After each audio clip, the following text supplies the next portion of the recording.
আমি সিলেটের মানুষ, একটা কথা সিলেটের ব্যাপারে বলতে হয়। সিলেট, উনি আবার হাফ সিলেটি, কাজে এখানে আমরা 1.5 জন 1+0.5। ঢাকা সিলেট যে মহাসড়ক 6 লেনের কাজ শুরু হয়েছে ফ্যাসিস্ট সরকারের আমলে, কিন্তু এটা দেখে মনে হচ্ছে এটা বোধহয় আগ্রার তাজমহল জাতীয় কিছু হবে। কত বছর লাগবে আমরা জানি না।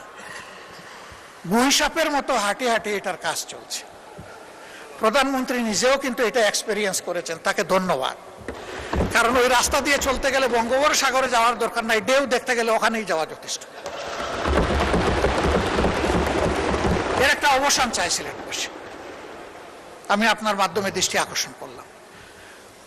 যোগাযোগ মন্ত্রী মহোদয় আছেন, মন খারাপ করবেন না, আপনাকে সাহায্য করার জন্য বলেছি।